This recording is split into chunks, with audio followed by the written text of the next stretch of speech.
Este, Buenas tardes, compañeros. Tardes, días, noches, dependiendo de qué hora estén viendo el video. Hoy nos tocó exponer a mí, a mi compañero Eder, sobre el tema de cuentas y documentos por cobrar. Siguiente.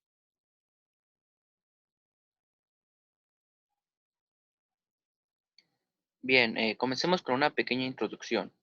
Eh, ¿Qué son las cuentas por cobrar? Bueno, las cuentas por cobrar, al igual que cualquier activo, recurso económico o propiedad de una organización, se generan en un beneficio futuro, que forman parte de la clasificación de un activo circulante. Entre las principales cuentas incluidas en este rubro figuran las siguientes, que son clientes, que son las personas pendientes de pago que se derivan de la actividad normal de la empresa, ya sea la venta de mercancías o la prestación de servicios a crédito. También los documentos por cobrar, que está integrada por los documentos pendientes de pago que surgen por la venta de mercancías. Funcionarios y empleados, que son las cuentas o documentos que se originan por préstamos otorgados a los empleados.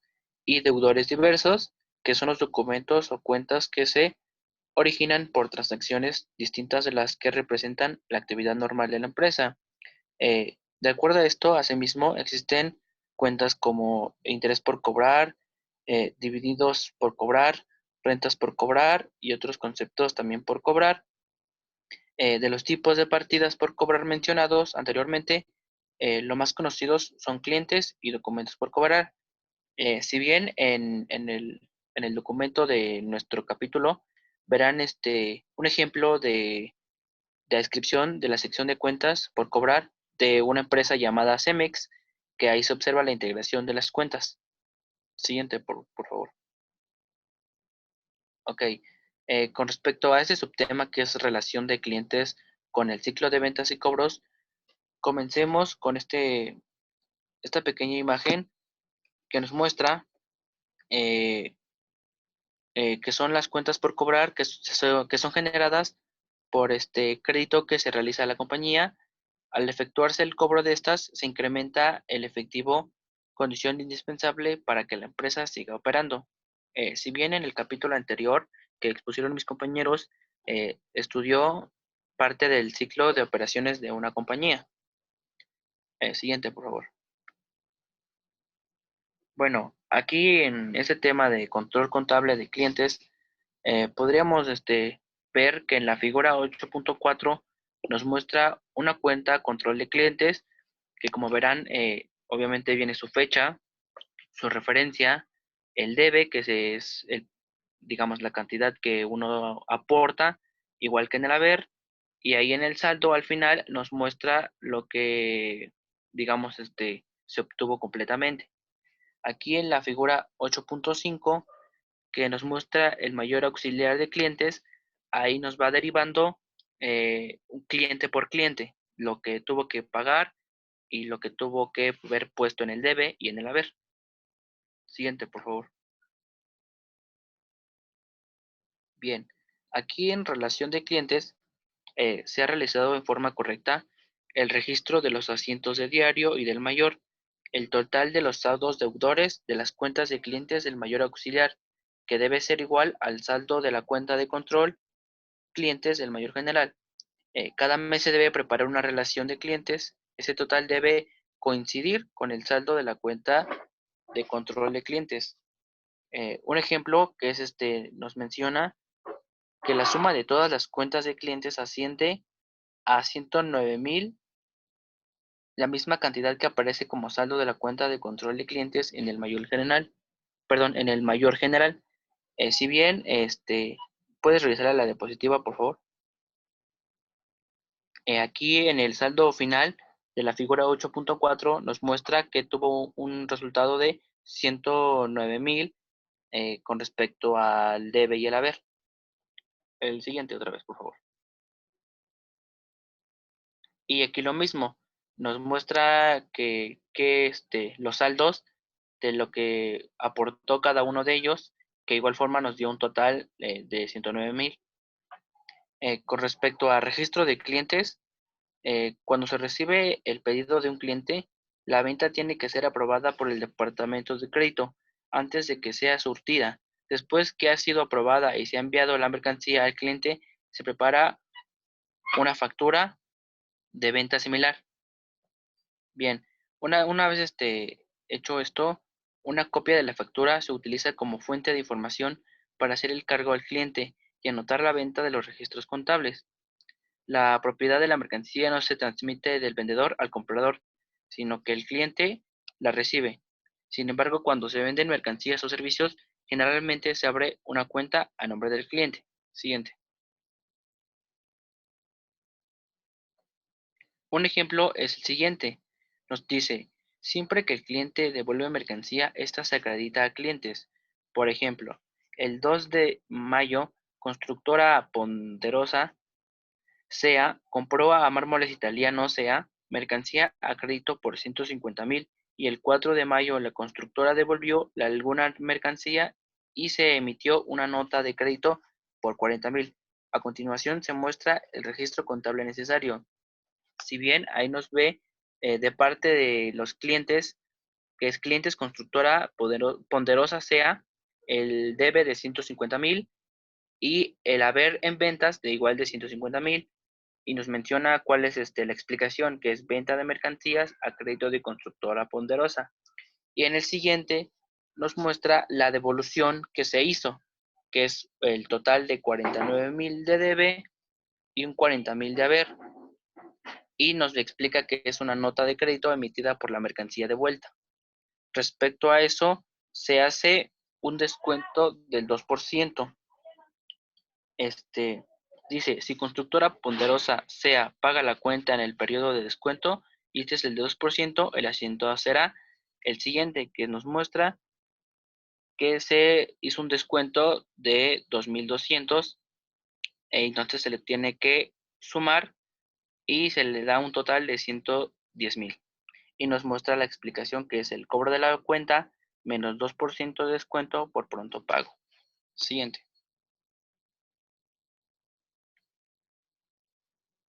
Bien, con respecto a cuentas incobrables, es normal que un negocio que venda mercancías y servicios a crédito tenga algunos clientes que no paguen sus cuentas.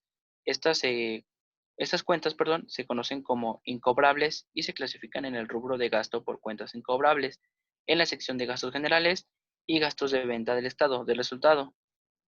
Bien, al terminar cada periodo contable, se estima el importe de las cuentas incobrables para obtener una cifra razonable de las pérdidas en cuentas incobrables que aparecerán en el estado de resultados.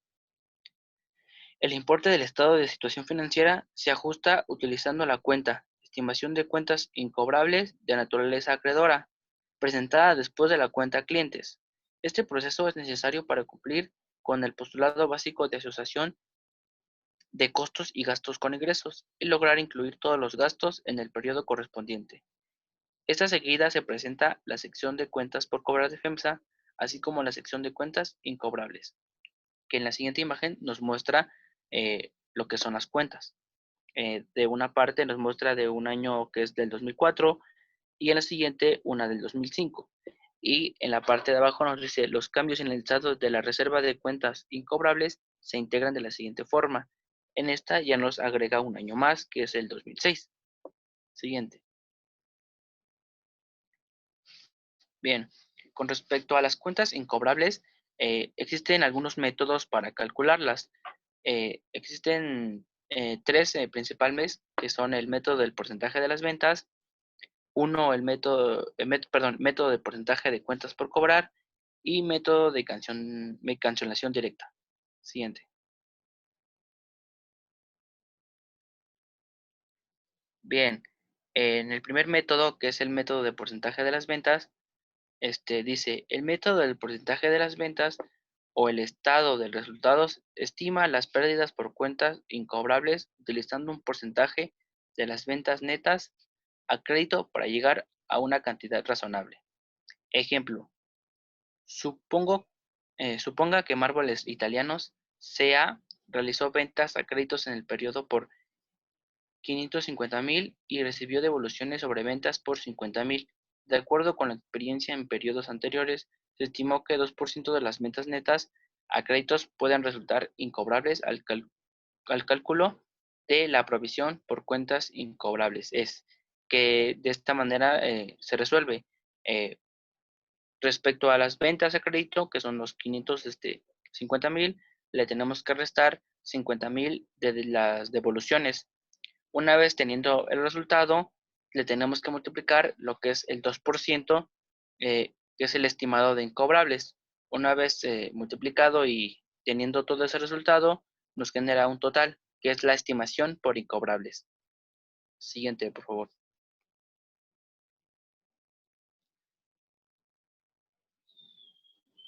Ok, con el segundo método, que es el método de porcentaje de cuentas por cobrar, nos menciona, mediante el método del porcentaje de cuentas por cobrar o del estado de situación financiera, se estima el importe de las pérdidas en cuentas incobrables, con base en un porcentaje de saldo existente en las cuentas clientes. Con respecto a esta, nos se mencionan dos tipos, que son el de saldo deudor, que debe aumentarse hasta la cantidad estimada de pérdidas en cuentas incobrables, y cualquier saldo acreedor que debe rebajarse. Entonces aquí sería una el deudor y dos el acreedor. Bien, empecemos con el acreedor. Dice, la cuenta de clientes de mármoles italianos SEA tiene un saldo al finalizar el año de 415,000, y de acuerdo con la experiencia de años anteriores, se estima que el 4% de las cuentas por cobrar correspondiente a las ventas a crédito serán incobrables. La cuenta de estimación por cuentas incobrables tiene un saldo acreedor de 5,700. El cálculo para el asiento de ajuste a fin de reconocer el gasto por cuentas incobrables, perdón, es el siguiente. Siguiente, por favor.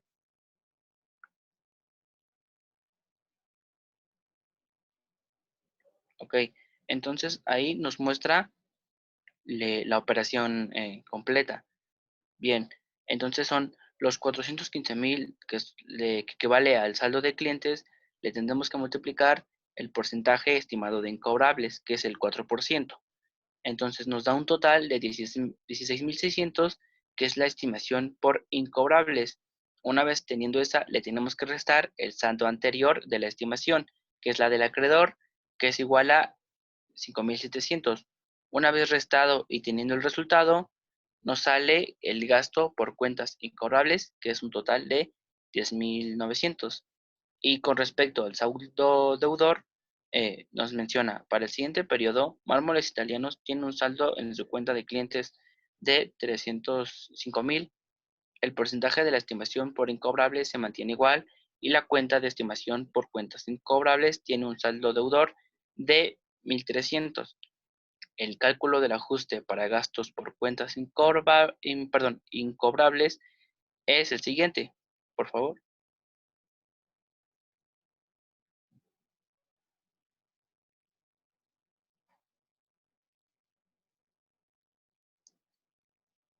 Ok, bien.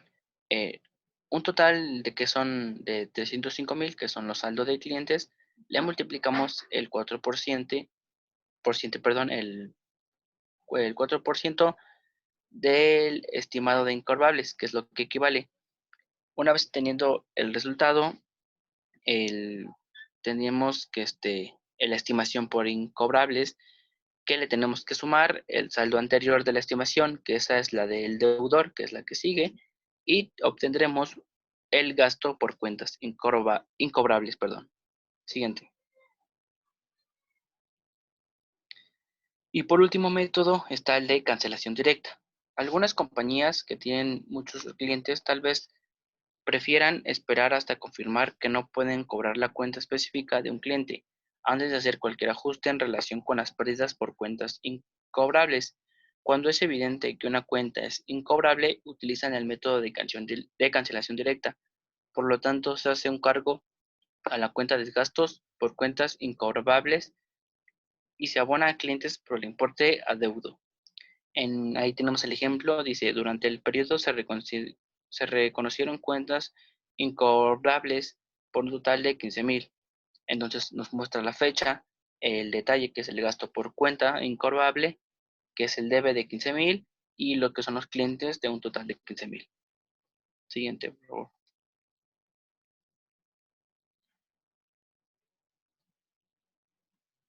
Ok, bien. Con respecto a cancelación de cuentas de clientes, supongamos que el 3 de mayo la empresa Mármoles Italianos SEA recibió la noticia de que Pisos Modernos SEA se había declarado en quiebra. En el libro mayor de la empresa Mármoles Italianos aparece la empresa Pisos Modernos con un saldo de 8.500. El asiento de diario para registrar la cancelación, si previamente se había efectuado la estimación, sería, nos muestra la fecha que es mayo 3, el detalle que es la estimación por cuentas incobrables, los clientes que son pisos modernos, entonces del parte de la estimación serían 8.500 y que igual que la de clientes que es igual a 8.500 y nos muestra una pequeña explicación que es la cancelación de la cuenta de pisos modernos sea por incobrable. Siguiente, por favor. Aquí nos muestra el mayor auxiliar de clientes, la cuenta aparece así. El número de cliente, los datos generales, que es el pisos modernos y dónde se encuentra ubicada. Ya nos muestra lo que es el saldo de 8.500, lo que debe contar la cancelación, que es igual de 8.500, y un saldo final que es de cero, porque así como tenía ese saldo, se le tendrá que restar la cancelación. Y en el mayor general, la transacción se registra, que es el nombre del cliente, y nos muestra también el nombre de la estimación por cuentas incobrables, perdón. Entonces nos muestra la referencia, la fecha, lo que debe haber, su saldo y un saldo final. Igual lo mismo en el siguiente, una referencia, un debe, que son 8.500, un saldo inicial y un saldo final. Siguiente, por favor. Ok, documentos por cobrar.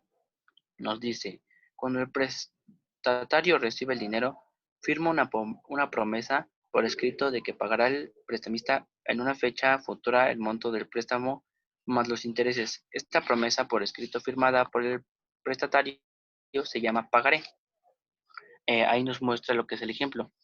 El 2 de junio de 2000X, la empresa Mármoles Italianos recibió de un cliente un documento por un año con un valor de 350.000, con un interés de 12% anual al vencimiento del documento. Es decir, después de su transcurrido un año de plazo, el cliente paga su deuda y Mármoles Italianos registró lo que es la fecha, el detalle, que es bancos, lo que debe, documentos por cobrar, el ingreso por interés, que es un haber de 350.000 y 42.000. Y nos muestra su pequeña explicación que es cobro de un documento con una tasa de interés anual del 12%. Siguiente, por favor. Ok, aquí nos muestra que es un pagaré. El pagaré es una promesa escrita que hace una persona a otra de pagar cierta cantidad de dinero en una fecha determinada.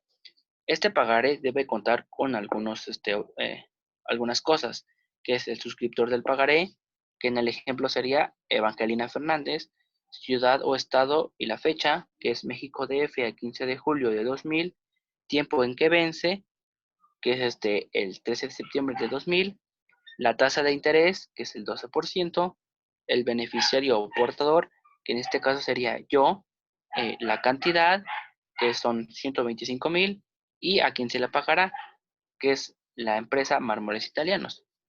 Siguiente, por favor. Ok. Cálculo de interés. Al costo de tomar dinero prestado se le llama interés, que se presenta en el pagaré en forma de un porcentaje. Las leyes exigen que el prestamista señale la tasa de interés anual explícitamente en el documento. El factor clave para determinar el verdadero costo de interés es la tasa, no el importe de dinero pagado como interés. Cuanto más baja sea la tasa, menor será el costo real de tomar dinero prestado. La fórmula para calcular el importe del interés que se adeuda en un pagaré, que es el siguiente, nos da una fórmula que es P por I por T, que es igual a I. P es principal, que equivale, digamos, a la cantidad, la I, que equivale a tasa, que es mm, el porcentaje que equivaldrá, y el tiempo, que equivale a T, que es ya sea en 3 años, 2 años, y con eso se obtiene el interés. Bien, aquí nos muestra un ejemplo. Dice, préstamo de 1 millón por 4 años, documento por pagar a largo plazo, con tasa de interés de 18% anual. En este caso tendremos que multiplicar el millón por 0.18, que nos da un total de 180,000 de interés anual. Y una vez teniendo eso, multiplicamos por el tiempo, que son 4 años, y nos da un total de 720,000 de interés total. Siguiente. Bien, con respecto a la fecha de vencimiento de documento, nos dice que es el último día del periodo que aparece en el pagaré, en el cual vence el principal, perdón, y el interés. Y aquí nos muestra un ejemplo. Este ejemplo se toma desde con respecto al pagaré que se mostró a continuación. Nos dice que su fecha de emisión es el 15 de julio de 2000 y un pagaré a 60 días. Primero, comience con la fecha en que fue extendido el pagaré. En el ejemplo es julio, que es 31, que valen sus días. Resta el día en que está fechado el pagaré, que es el 15 de julio. Entonces, una vez restado, nos da un total de 16, que es la diferencia equivalente al número de días restantes de julio, al primer mes del pagaré. Una vez teniendo eso, le tendremos que sumar el número de días de agosto, que es el segundo mes, que nos da un total de 31 días. Luego obtendremos un total de número de días que equivale al 15 de julio al 30 de agosto, que son 47 días. Por última parte, tenemos que sumarle el número de días de septiembre que se necesitan para obtener el número de días del préstamo. Entonces sería 60 menos 47, que este número representa la fecha de vencimiento, es decir, cuánto se debe de pagar el documento, que nos da un total de 13, que es 13 de septiembre. Y ese es el número total de días señaladas en el pagaré. Entonces, la fecha de vencimiento sería el 13 de septiembre de 2000. Siguiente. Bien, con respecto al valor del vencimiento, dice, el valor vencimiento es el capital o la suma que se tomó prestada, más el interés adeudo en la fecha de un vencimiento del pagaré. A continuación se presenta el valor del vencimiento del pagaré de Evangelina Fernández por 125,000 a una tasa de 12,000, perdón, a una tasa de 12% anual por un plazo de 60 días. Nos dice que tendremos que multiplicar los 125,000 por 0.12, equivalente a la tasa, por los 60 días sobre los 360 días digamos, de un año. Entonces nos da un total de 2.500 de interés. Una vez teniendo ese resultado, le tendremos que sumárselo nuevamente a los 125,000 de capital, que nos da un total de 127,500, que equivale al valor del vencimiento. Bueno, ya terminado esto por último, espero hayan comprendido. Y si no, pues te pueden preguntar o enviar un mensaje si es que lo necesitan. Y a continuación, pues sigue mi compañero, Eder. Bueno, como mencionó mi compañero, los negocios acuden a el crédito para poder incrementar sus ventas. Sin embargo, cuando un negocio tiene la necesidad de mejorar su liquidez, pues se suelen transferir las cuotas por cobrar a instituciones financieras, pagando una comisión que son los intereses y recibiendo a cambio efectivo. Existen dos tipos de transferencias, o bien se conoce como factoraje o descuento de documentos. El factoraje sin recurso, que es en el que la empresa transfiere los documentos por cobrar y no se compromete a pagarlos en caso de que venzan y no hayan sido cobrados aún. O bien factoraje con recurso, que es cuando la empresa transfiere los documentos compartiendo el riesgo con la institución financiera a la que se le transfieren. En caso de que el deudor no pague a la institución, entonces la empresa cobraría a quien le transfirió los documentos. También tenemos aquí descuento de documentos por cobrar. Y bueno, esto se refiere a los cargos por interés de financiamiento y servicio de banco. Es decir, cuando un banco acepta el documento por cobrar y entrega el efectivo equivalente al valor del vencimiento del documento, pues es cuando se realiza este descuento de documentos por cobrar. Existen de dos tipos: con recurso, que es cuando el deudor no paga el documento al vencimiento, entonces el banco podrá cobrar o vender el documento a la empresa que le transfirió, o bien sin recurso, que es cuando se registra una venta y la diferencia entre el valor y el efectivo recibido se registra como ganancia o pérdida a la venta de documento.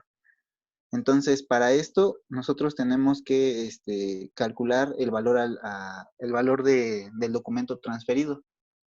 Aquí hay un ejemplo. Nos dice: el 30 de junio, Delta S.A. descontó un documento en Banco Nacional con un valor nominal de 100,000. El documento fue expedido el 30 de mayo a 3 meses y con una tasa de 12% anual, pagadera al vencimiento. El banco tiene una tasa de descuento de 18% anual. Entonces, pues primero tenemos nuestro valor nominal del documento, que son 100,000, y entonces calculamos el interés a pagar al vencimiento. Esto se realiza multiplicando el valor nominal del documento por la tasa anual pagadera al vencimiento. Posteriormente, como tenemos aquí que el documento fue expedido a 3 meses, entonces se multiplica por los 3 meses divididos entre los 12 total del año, teniendo una cantidad de 3,000. Entonces, para calcular esto, pues procedemos a sumar. Posteriormente, tenemos que calcular el valor en libros del documento. Entonces, ya que sumamos los intereses devengados hasta la fecha del descuento, se agregan los intereses no cobrados. En este caso, pues faltarían 2 meses para cobrarlos, por lo que los 100,003 pesos se multiplicarían por los 2 meses que nos hacen falta por la tasa de interés anual que tiene el banco. Eso nos da una cantidad de 3,090 y procedemos a restar la diferencia entre el monto recibido de efectivo y el valor en libros, lo que podría generar una ganancia o una pérdida. Entonces, en este caso, pues tenemos una ganancia, ya que pues nuestro valor en libros a la fecha de la transferencia nos estaría dando 101,000. Aquí estamos multiplicando el valor nominal del documento por la tasa del 12% por el mes que ha transcurrido antes de la transferencia del documento. Entonces tenemos un total de 101,000 y al hacer la diferencia, pues se obtiene que ahí hay un gasto o pérdida de 1,090.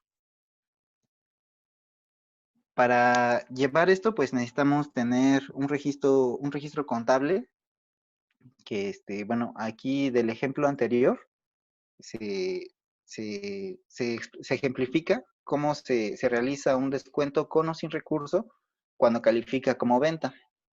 Aquí tenemos que el 30 de junio del 2000X se deben reconocer los intereses devengados por el documento realizando el siguiente registro.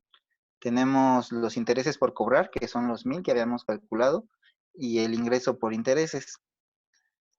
También tenemos pues el registro del descuento de documentos por cobrar con nuestra tasa anual del 18%. Tenemos aquí los 99,910 que obtuvimos en el debe y también la pérdida que se generó en la venta de documentos de los 1,090 pesos que calculamos al final. Tenemos en el haber los documentos por cobrar, que son los 100,000, y los intereses, que son de 1,000. Y por último, pues tenemos que dar de baja los intereses por cobrar registrados para reconocer los intereses devengados. Entonces, aquí podríamos omitir nosotros el registro de los ingresos por intereses si no se han registrado aún a la fecha del descuento. La diferencia se registra como un ingreso o gasto por intereses, como pueden ver en el último cuadro. Se registra el descuento de la manera como se muestra aquí. Tenemos los 99,910 de los bancos y el gasto por intereses de 90. Y bueno, tenemos los documentos por cobrar en el haber, que son de 100,000. Todo esto con una tasa de 18% anual. Tenemos también cuando es un descuento con recurso, cuando califica como un préstamo. Entonces aquí el reconocimiento de los intereses devengados se debe registrar de la misma manera que se hizo anteriormente. Como pueden ver en el primer cuadro, pues tenemos el reconocimiento de los intereses devengados, que es exactamente igual que en el caso anterior. Y tenemos el descuento en los documentos en el siguiente cuadro. Aquí, si se dan cuenta, tenemos igual los 99.910 y los 1090 en el debe, y en el haber ya tenemos 100,000 y los intereses por cobrar que aún faltan, que son los 1,000. Todo esto pues con las fechas correspondientes. Cuando el descuento recibe el tratamiento de préstamo, se debe de dar de baja el documento por cobrar de los registros contables y es necesario crear el pasivo contingente y los documentos por cobrar descontados.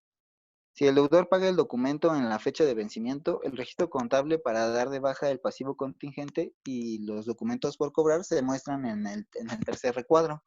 Tenemos aquí a la fecha de agosto 30 los documentos por cobrar descontados de 100,000 y los documentos por cobrar igual por 100,000.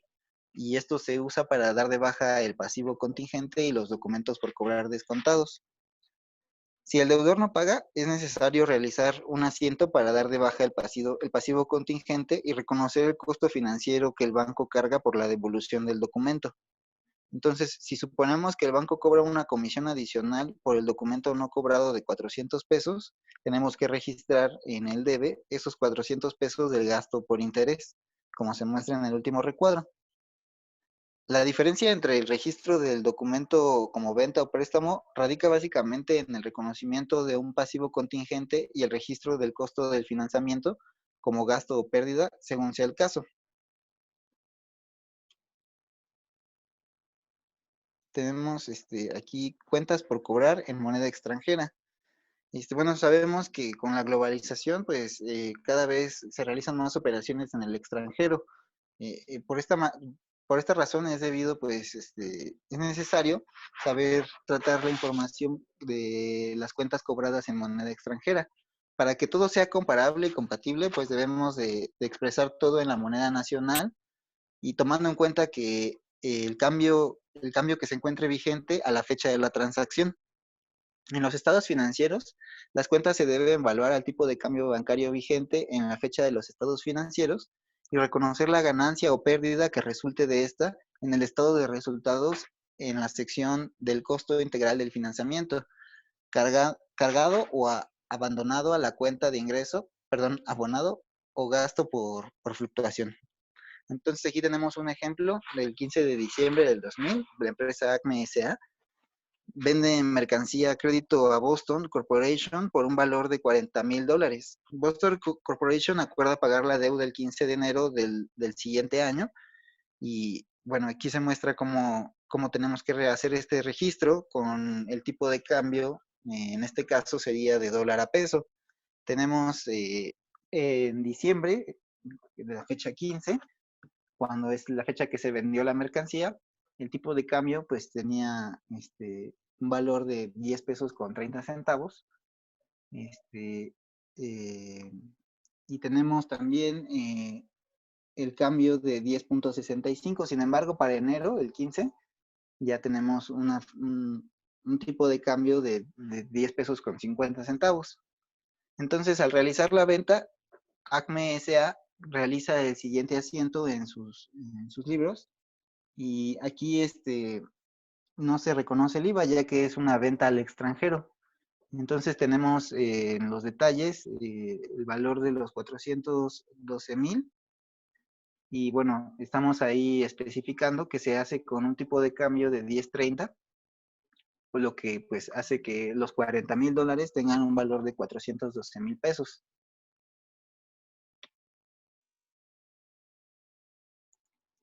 Tenemos aquí el 31 de diciembre, Acme S.A.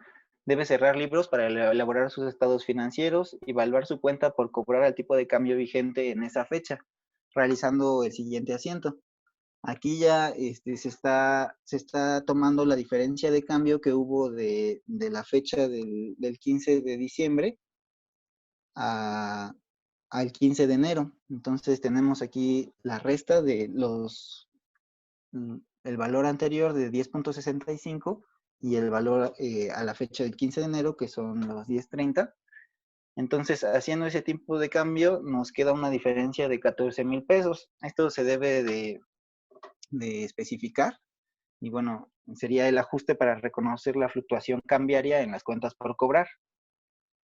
Posteriormente, pues el 15 de enero, Boston Corporation paga el total de su deuda. Como se puede apreciar, la deuda se cobra al tipo de cambio vigente en el día de la transacción. El asiento de diario a esa fecha, podemos ver aquí que se está realizando también el ajuste para la fluctuación, que tenemos los $40,000, que equivalen a 420,000 pesos en ese momento.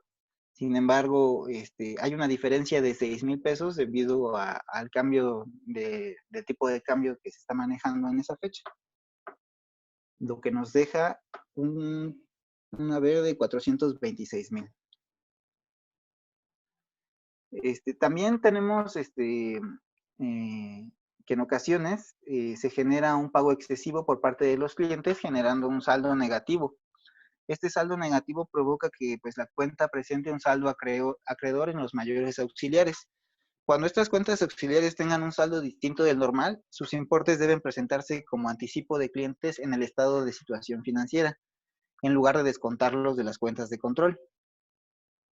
Aquí tenemos un mayor auxiliar con 50 cuentas de clientes, de las cuales 48 tienen un saldo deudor de 265,500, pero 2 tienen un saldo acreedor total de 25,900. Entonces, en la presentación, en el estado de situación financiera, tenemos que especificar que nuestros activos circulantes de clientes son de 265,500 y nuestros pasivos a corto plazo, es decir, los anticipos de los clientes, equivalen a 25,900, que son las cuentas de clientes con saldos acreedores. También es importante las normas de información financiera que son aplicables a partidas por cobrar. Tenemos que existen normas internacionales de contabilidad y normas mexicanas de contabilidad. Tenemos aquí las normas, la NIC 1, que es la presentación de estados financieros, que hace referencia a los aspectos fundamentales de las cuentas por cobrar. En contraste, la norma mexicana cuenta con el boletín C3 de cuentas por cobrar. También tenemos para el concepto, que bueno, es el mismo ya sea en las normas internacionales o bien en las normas mexicanas de contabilidad. Tenemos que las cuentas por cobrar representan derechos exigibles originados por ventas, servicios prestados, otorgamiento de préstamos o cualquier otro concepto análogo. Y tenemos que las reglas aplicables para estos dos casos son 5. Tenemos como primera norma, las cuentas por cobrar a clientes deben computarse según el valor pactado originalmente. Número 2, las cuentas por cobrar en moneda extranjera se deben evaluar al tipo de cambio bancario en vigor a la fecha de los estados financieros. Número 3, las cuentas por cobrar pueden clasificarse de acuerdo con su disponibilidad como de exigencia inmediata a corto y largo plazo. Número 4, según su origen, las cuentas por cobrar se clasifican como a cargo de clientes o a cargo de otros deudores, tales como accionistas, funcionarios, empleados, etc. Y por último, los saldos acreedores en las cuentas por cobrar deben clasificarse como cuentas por pagar, si su importancia lo exige. Lo último importante de este capítulo tendría que ser el análisis financiero. Bueno, tenemos que al igual que las partidas de efectivo e inversiones temporales, las cuentas por cobrar también están en estrecha relación con el análisis financiero de la liquidez y con las razones circulantes y prueba del ácido, que se expuso en capítulos anteriores. Sin embargo, existen razones financieras específicas de las cuentas por cobrar, como el día de venta, pendiente de cobro y la rotación de cuentas por cobrar. La razón de rotación de cuentas por cobrar nos indica el número de veces en que el total de las cuentas son cobradas en su totalidad en un periodo de tiempo determinado. Aquí tenemos nuestra ecuación que nos va a permitir calcular esta rotación de cuentas, que nos dice que basta con hacer la razón entre las cuentas por cobrar y las ventas diarias promedio a crédito. La razón de los días que aún están pendientes de cobro se refiere al número de días promedio en que una venta a crédito tarda en convertirse en efectivo. La fórmula de rotación de días de venta pendientes de cobro es la razón de los 360 días que se toman del año, dividido entre nuestra rotación de cuentas por cobrar que calculamos. O bien, también podemos calcular esto mismo haciendo la división de las ventas diarias promedio a crédito entre las cuentas por cobrar, multiplicado por los 360 días del año, que sería pues una simple sustitución de nuestra primera fórmula de rotación de cuentas en nuestra segunda fórmula de día de ventas pendientes de cobro. Y bueno, hasta aquí llegaría este capítulo que nos tocó. Y bueno, nuestro ejercicio lo vamos a adjuntar como un archivo de Word para que puedan tener acceso a él. Lo compartiremos con el profesor o bien por medio del grupo de WhatsApp. Espero que hayan comprendido lo que quisimos explicar. Y bien, si tienen alguna duda, nos pueden escribir. Bueno, sería todo. Muchas gracias.